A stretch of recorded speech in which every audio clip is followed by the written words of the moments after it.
Well, what that means is that the Irish economy has put quite a large investment into the research community over the last 5 to 6 years, actually 8 years. And we'd like to see some economic connection and return from that investment. So Enterprise Ireland, as the agency charged with trying to maximise the impact of that research investment, has a function to try and work with the academics and with the companies to close the gap between the two. Well, I think some of it's back to the number of US multinationals in particular who set up here in the 70s and 80s and brought both skills in R&D but also skills in management and how to sell the stuff once it's made. And we're just fast learners from there. Well, the attraction back then would certainly have been the low cost in the economy and tax holidays, tax rebates, that kind of stuff. But the game has changed because we're no longer a low-cost economy, but they're still here and they're still doing R&D here, more importantly. There certainly are. I mean, if you look back even further than that, Digital Equipment Corporation, way back in the midst of time, closed a manufacturing operation in the west of the country.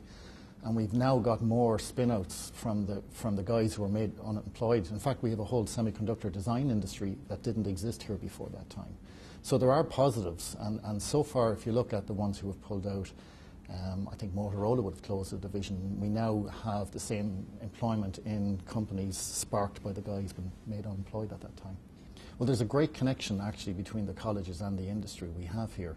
If we look at the R&D spend of the companies here, and particularly the ones who do collaborative projects, shared projects with the universities, about 30% of them actually do projects with those, and of those, about half of those would be specifically telecoms companies doing those kind of projects. So at that level, there's a good connectivity back at the research phase. Also then, the movement of trained, skilled PhDs, postdocs back into the economy here, we're starting to get the benefits from that as well. So you're getting some real smart people moving back into industry. Well, I think one of them, and I'll be slightly biased, as in I'll be looking for the ones that have some university connection first, but there's one of them called SocoWave. I really like those guys because we sparked the company, but it's developed much more beyond that, through some research that originally came out of the cognitive radio, software-defined radio area in one of the research groups.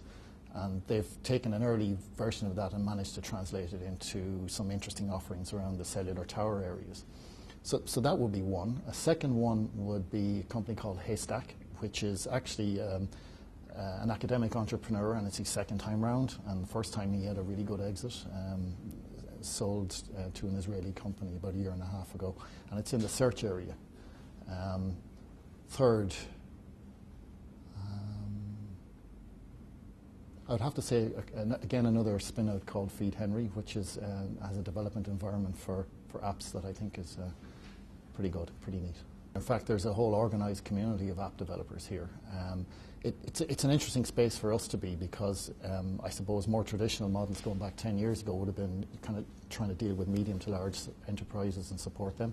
And the apps moves the game on now because we're supporting much more younger, smaller companies and lots more of them. So there's an interesting learning experience for us as a development agency out of that.